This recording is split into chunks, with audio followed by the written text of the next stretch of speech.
और हर रोज की तरह एक मर्तबा फिर आपके साथ हाजिर हैं दिन की सबसे महत्वपूर्ण खबर पर खास रिपोर्ट लेकर, जिसका नाम आज हमने रखा है मर्दानी।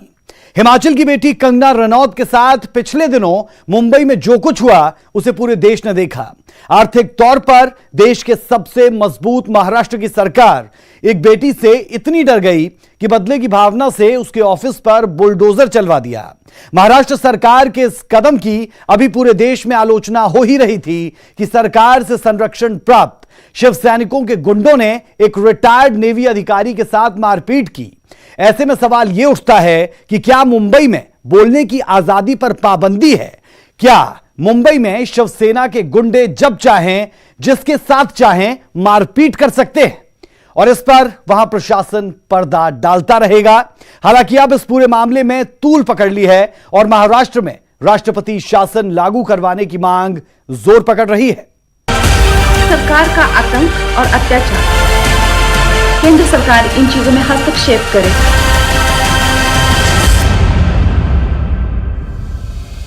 अभिनेत्री कंगना रनौत के सपने पर जब से उद्धव सरकार ने बुलडोजर चलाया, कंगना खुलकर महाराष्ट्र सरकार के विरोध में ट्विटर वॉर छेड़ चुकी हैं। लेकिन बात इतनी भर नहीं, शिव सैनिकों की गुंडागर्दी इतनी बढ़ गई है कि उद्धव सरकार के खिलाफ एक मीम पोस्टर करने पर रिटायर्ड नेवी के अधिकारी को सरेआम पीट दिया जाता है। इस घटना के बाद से पूरे देश में आक्रोश है, तो वहीं अब विपक्ष इस मुद्दे पर सरकार को घेरने में जुटा है। लेकिन सवाल यह कि क्या मुंबई सिर्फ सैनिकों की है? क्या मुंबई में किसी आम इंसान का रहना गुनाह हो चुका है? यह रिपोर्ट आप देखिए।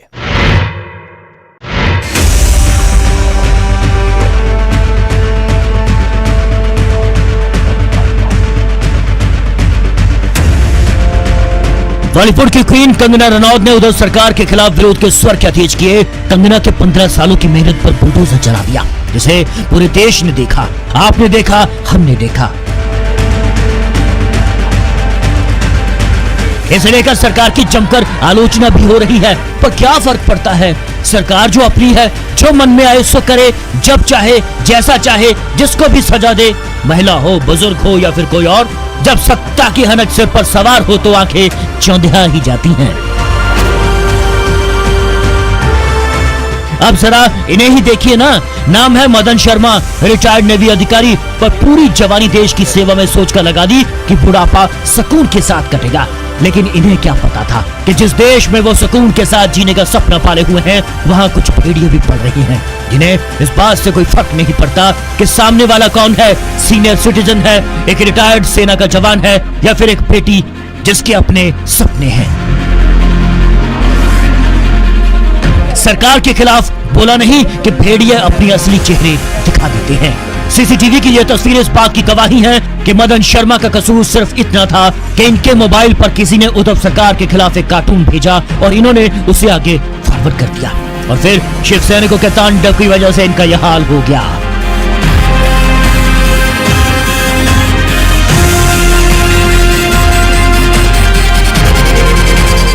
अब जरा उस कार्टून को भी देख लीजिए जिसकी वजह से मदन शर्मा का ये हाल हुआ है।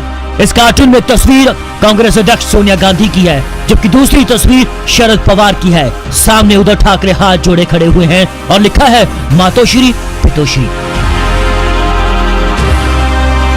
यहाँ कुछ बातें जो ध्यान देने वाली हैं, उद्धव ठाकरे के बंगले का नाम भी मातोश्री है, लेकिन शिव सैनिकों को यह बात इतनी नागवार गुजरी कि उन्होंने सीनियर सिटीजन मदन शर्मा को घर से बुलाकर मारपीट कर डाली।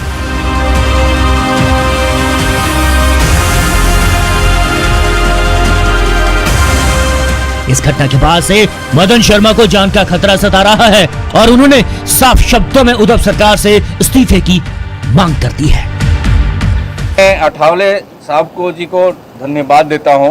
आप मेरे यहाँ आए मेरा हालचाल जानने के लिए, और मैं इन्हीं के माध्यम से बोलूँगा कि आप केंद्र सरकार में हैं और यहाँ पर महाराष्ट्र में जल्द से जल्द जो है प्रेसिडेंट रूल को लाया जाए।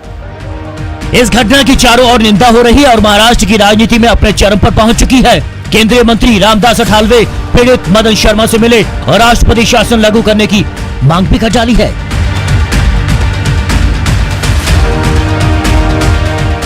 यहाँ लॉ एंड ऑर्डर का फटिया उड़ रहा है। यहाँ मतलब मदन शर्मा जी पर इतना हमला हुआ और ये अटेम्प्ट टू मर्डर की केस लगनी चाहिए थी, लेकिन इसी तरह का हमला करना, गुंडागर्दी करना ये शिवसेना की आदत है।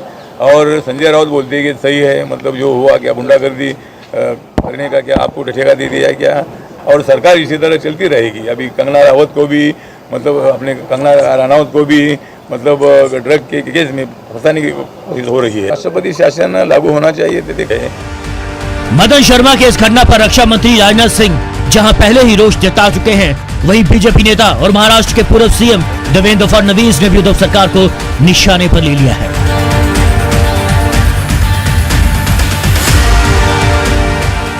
ये स्टेट स्पॉन्सर्ड टेरर जैसी अवस्था महाराष्ट्र में तैयार हो रही है। मैंने कल अपने ट्वीट के माध्यम से उद्धव जी को आह्वान किया है कि गुंडाराज को रोकिए, नेवल ऑफिसर को इस प्रकार से मारना, और उसमें भी जब मीडिया का दबाव बना, हम लोगों ने दबाव बनाया तो 6 लोगों को अरेस्ट की, लेकिन टेबल बेल दे दी, 10 मिनट में उनको छोड़ दिया। जिस प्रकार का ये वातावरण तैयार हो रहा है, ऐसा तो महाराष्ट्र में इससे पहले हमने कभी नहीं देखा। जैसा कि मैंने पहले भी आपको बताया, जब सत्ता की चाबी अपनी जेब में हो तो कुछ भी गलत और सही नहीं लगता। प्रशासन की कार्रवाई तो बस एक खानापूर्ति बनकर रह जाती है, और यहाँ भी कुछ ऐसा ही हुआ। मदन शर्मा के साथ मारपीट का पूरा वीडियो सामने है, लेकिन मुंबई पुलिस कोरोना का बहाना लगाकर इस मामले में सभी 6 आरोपियों को थाने से ही जमानत भी दे देती है। हालांकि महाराष्ट्र सरकार से और पुलिस से इससे ज्यादा कोई उम्मीद करनी भी बेमायने ही है।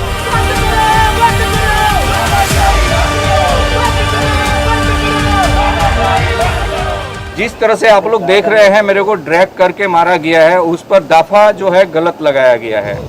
ये दाफा जो है प्रशासन से जबरदस्ती कराया गया है पुलिस वालों को, और पुलिस वालों को बोला गया है कि कमजोर करो इस केस को ताकि वो छूट जाए, और वही हुआ है। वहीं पहले से महाराष्ट्र सरकार के जुल्म और सितम के खिलाफ आवाज उठा रही कंगना रनौत ने ट्विटर पर एक वीडियो जारी किया है, जिसमें उन्होंने केंद्र से दखल की मांग कर डाली है। महाराष्ट्र में सरकार का आतंक और अत्याचार दिन ब दिन बढ़ते ही जा रहे हैं। आज उन्होंने एक एक्स सर्विसमैन को दिन दहाड़े सबके सामने बहुत सारे लोगों ने एक अकेले इंसान को, वेटरन को अटैक किया और उन्हें बहुत बुरी तरह से मारा। उनकी गलती यही थी कि उन्होंने सरकार की निंदा की। मैं यही चाहती हूं कि सत्ता और राजनीति से परे यहाँ पे मानव और साधारण मानवीय के हक के चलते केंद्र सरकार इन चीजों में हस्तक्षेप करे और हमारे संवैधानिक अधिकारों को बचाए। जय हिंद। जब से महाराष्ट्र सरकार ने कंगना के सपनों पर बुलडोजर चलाया, बॉलीवुड की यकीन और मजबूती के साथ सरकार से दो हाथ कर रही है। कंगना ने एक पोस्ट शेयर किया है, जिसमें उन्होंने खुद के ऑफिस को सोमनाथ मंदिर से जोड़ते हुए लिखा है, यह फोटो सोमनाथ मंदिर का है, जिसे दरिंदों ने कितनी बार बेरहमी से तोड़ा, लेकिन इतिहास गवाह है कि क्रूरता और अन्याय कितने भी शक्तिशाली क्यों ना हो, आखिर में जीत भक्ति की ही होती है। हर हर महादेव। साफ है, कंगना इस ट्वीट के जरिए उद्धव सरकार को निशाने पर ले रही हैं। कंगना अपनी इस लड़ाई में अब अकेले नहीं है, पूरा देश उनके साथ खड़ा है। सूरत के कपड़ा व्यापारियों ने कंगना रनौत की प्रिंट वाली साड़ी लॉन्च कर अपना समर्थन जता दिया है। साड़ी के पल्लू पर कंगना की मणिकर्णिका फेम खूबसूरत तस्वीर के साथ आई सपोर्ट कंगना रनौत लिखा हुआ है, और इसे बनाने वाले कारोबारी की माने तो इसकी मार्केट में खूब डिमांड भी हो रही है।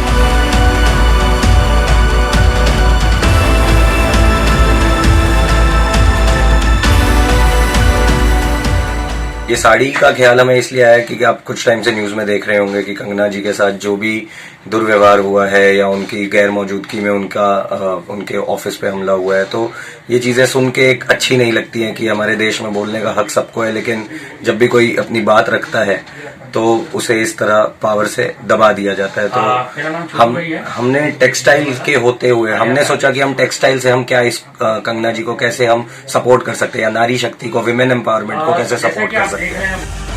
वहीं कंगना को करनी सेना का भी भरपूर समर्थन मिला हुआ है। करनी सेना के राष्ट्रीय अध्यक्ष सुखदेव सिंह गोगामेडी ने कंगना रनौत से मुंबई में उनके घर जाकर मुलाकात की है।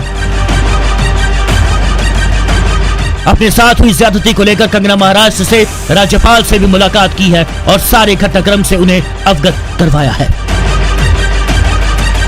मैंने उनसे मुझे जो भी मेरे साथ अन्याय हुआ है उसके बारे में बात की। वो हमारे सबके गार्डियन हैं यहाँ पे, एंड जिस तरह से मेरे साथ सुलूक हुआ है उस बारे में मैंने वही बात की, वही हमारी आज ब्रीफ जो भी मीटिंग हुई उसके बारे में मैंने उन्हें बताया। एंड आई होप कि justice be given to me, ताकि जो हमारे देश के जो लोग हैं और जो बच्चियां हैं खासकर उनका जो फेथ है वो सिस्टम में रिस्टोर हो। हिमाचल में शिवसेना नेताओं की ओर से बॉलीवुड अभिनेत्री कंगना पर की गई टिप्पणी को लेकर बीजेपी आईटी सेल ने शिवसेना संजय राउत के खिलाफ एसपी को शिकायत दे दी है और एफआईआर दर्ज करने की मांग की है।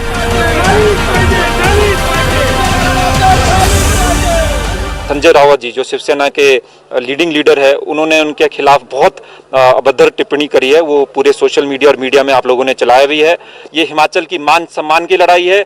हम पूरे भाजपा और पूरे प्रदेश इस टाइम कंगना रनौत के साथ है। ये रिक्वेस्ट लेकर हम एसपी शिमला के पास गए थे आज। जिस तरह से वहां पर उनके आशियाने को तोड़ा गया और उसको राजनीतिक रंग देने की कोशिश करी गई, उसी के विरोध में आज हम यहाँ पर पुलिस अधीक्षक महोदय को ज्ञापन सौंपने आए थे। साफ है कंगना ना तो डरने वाली है और ना ही झुकने वाली है। ऐसे में कंगना की ये लड़ाई लंबी चलेगी, जिसमें उन्हें पूरे देश से समर्थन मिल रहा है, जबकि शिवसेना को अपने किए पर सोचने की जरूरत है। Bureau report, news 18।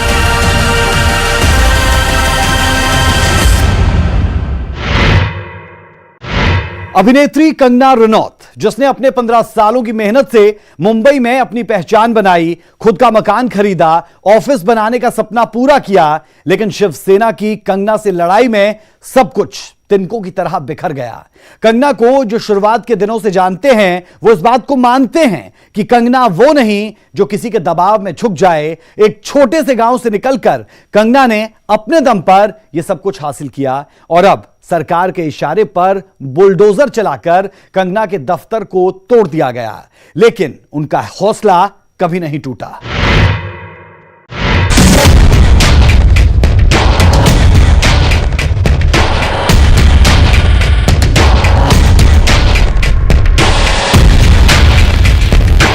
बीएमसी की कार्रवाई के दूसरे दिन यानी कि गुरुवार को ही कंगना रनौत वाई श्रेणी की सुरक्षा के साथ अपने टूटे हुए ऑफिस को देखने पहुंची।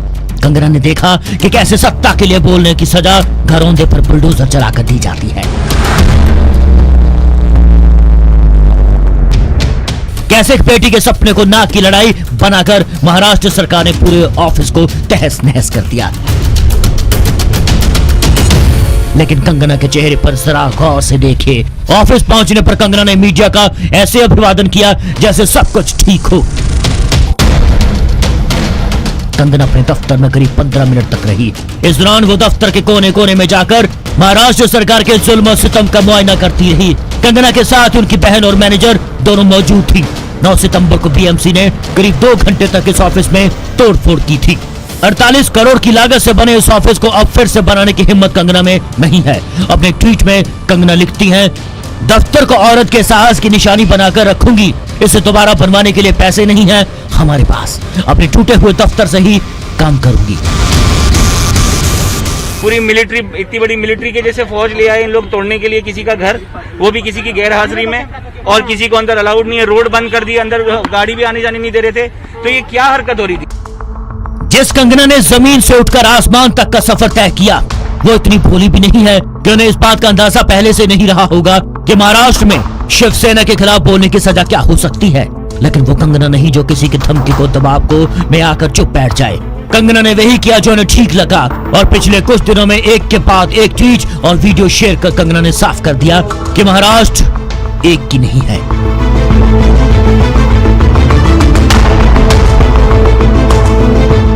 यहाँ कंगना की हिम्मत का अंदाजा आप ऐसे भी लगा सकते हैं कि आजाद भारत के इतिहास में शायद ऐसा कभी हुआ हो जब कोई फिल्म हस्ती सीधे तौर पर शिवसेना और महाराष्ट्र सरकार को ललकारने की हिम्मत दिखा रही हो। लेकिन कंगना अलग मिट्टी की बनी है और हर प्रहार का माकूल जवाब देना जानती है। इस बीच केंद्रीय मंत्री रामदास अठावले भी कंगना से उनके घर पर मिलने पहुंचे और कहा, यह बदले की भावना से की गई कार्रवाई है। हमारी पार्टी कंगना के साथ है।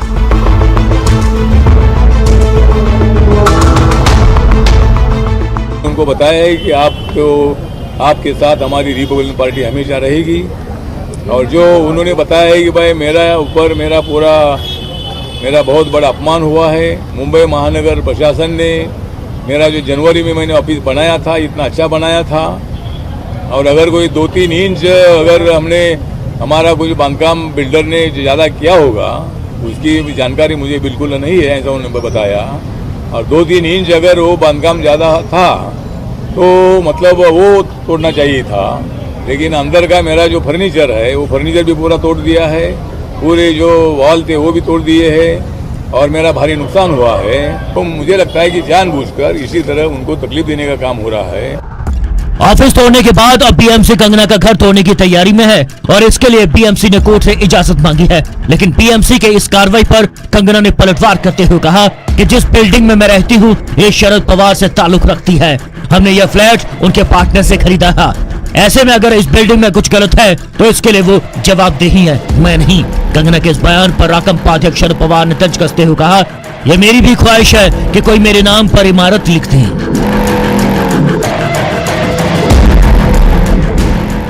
बिल्डिंग करना खुलते थैंक यू सर। कशाचा काही संबंध नाही, थोडंसं जबाबदारीने बोलण्याची अपेक्षा कोणाकडून करावी हा प्रश्न है। इस बीच खबर यह भी है कि महाराष्ट्र के राज्यपाल भगत सिंह कोश्यारी ने इस मामले में मुख्यमंत्री के सलाहकार से जवाब तलब किया है। वे इस कार्रवाई की रिपोर्ट केंद्र को भेज सकते हैं। जिस लड़की के बारे में आप ये वकालत कर रहे हो उसने महाराष्ट्र के बारे में जो बात की है वो जाकर उसके पूछो और बाद में मेरे पास आई। ये चमचेगिरी बंद करो आप। कंगना के ऑफिस तोड़े जाने को लेकर शिवसेना खुद का जितना भी बचाव कर ले, शिवसेना के मुखपत्र सामना में लिखे लेख से साफ जाहिर है कि कंगना के खिलाफ बदले की कार्रवाई की गई है। सामना में कंगना के ऑफिस को गिराने की खबर छपी है जिसकी हेडिंग की गई है उखाड़ दिया। याद कीजिए कंगना के उस बयान को जिसमें उन्होंने शिवसेना को यह कहते हुए चैलेंज दिया था, मुंबई किसी एक व्यक्ति की नहीं है, मैं मुंबई आऊंगी, जिसे जो उखाड़ना है उखाड़ ले। और अब सामना में लिखा यह शब्द उखाड़ दिया साफ बताता है कि शिवसेना ने कंगना पर बदले की भावना से कार्रवाई की है। यहाँ यह भी याद रखिए कि सामना के संपादक संजय राउत ही हैं, जिससे कंगना की पंगेबाजी शुरू हुई थी। Bureau report news 18।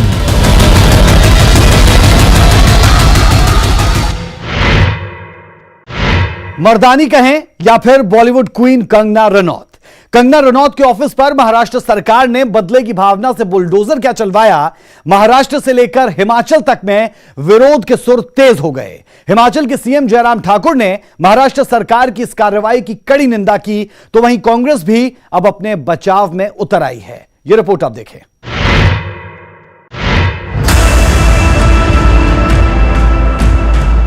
महाराष्ट्र की उद्धव सरकार ने पंगा गर्ल से पंगा तो यह सोचकर ले लिया कि शायद इसके बाद कंगना के तेवर ढीले हो जाएंगे, लेकिन हुआ ठीक उसके उलट और अब कंगना ने अपने तेवर और सख्त कर दिए हैं। बॉलीवुड क्वीन ने एक के बाद एक ट्वीट कर उद्धव सरकार को आईना दिखाने की कोशिश की है। कंगना लिखती हैं, मैं अपनी मुंबई में हूं, अपने घर में हूं, मुझ पर वार हुआ तो पीठ पीछे जब मैं फ्लाइट में थी। सामने नोटिस देने की या वार करने की हिम्मत नहीं है मेरे दुश्मनों में, ये जानकर अच्छा लगा। बहुत लोग मुझे पहुंचाई हुई हानि से दुखी और चिंतित हैं, मैं उनके आशीर्वाद और स्नेह का आभारी हूं। बता दें कि महाराष्ट्र हाईकोर्ट ने भी बीएमसी से पूछा था कि जब ऑफिस की मालकिन मौके पर मौजूद नहीं थी तो इतनी जल्दबाजी में बुलडोजर चलवाने की जरूरत क्या थी।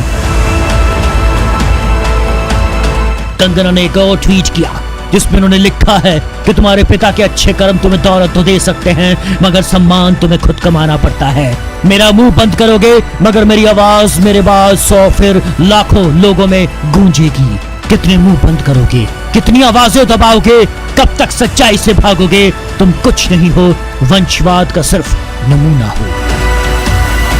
साफ है कंगना ने अपने इस ट्वीट से सीधा उद्धव ठाकरे को निशाना साधा है और वो भी वंशवाद को लेकर। कंगना यही नहीं रुकी, अपने अगले ट्वीट में बाला साहब को याद करते हुए कंगना लिखती हैं कि जिस विचारधारा पे श्री बाला साहब ने ठाकरे ने शिवसेना का निर्माण किया था, आज वो सत्ता के लिए उसी विचारधारा को बेचकर शिवसेना से सोनिया सेना बन चुकी है। जिन गुंडों ने मेरे पीछे से मेरा घर तोड़ा उसे सिविक बॉडी मत बोलिए, संविधान का इतना बड़ा अपमान मत कीजिए। कंगना के इस ट्वीट पर कांग्रेस नेता राशिद अल्वी ने पलटवार करते हुए कहा कि राजनीति में आने के लिए जरूरी नहीं कि सोनिया गांधी के खिलाफ ही बोला जाए। बीजेपी नेताओं को खुश करने के लिए कंगना ये सब कर रही हैं। कंगना रावत को एक्टिंग का शौक कम हो गया है और राजनीति का ज्यादा हो गया है। भारतीय जनता पार्टी का कोई भी नेता ऐसा नहीं है कि जब तक सोनिया गांधी राहुल गांधी के खिलाफ न बोले उनकी बात मुकम्मल नहीं होती है। कंगना भी शायद बीजेपी के नेताओं को खुश करने में लगी है। सुशांत केस से शुरू हुई ये लड़ाई अब बेहद खतरनाक मोड़ पर पहुंच चुकी है और आगे देखना होगा कि आगे कंगना वर्सेस उद्धव सरकार की ये लड़ाई कहां तक जाती है। Bureau report, news 18।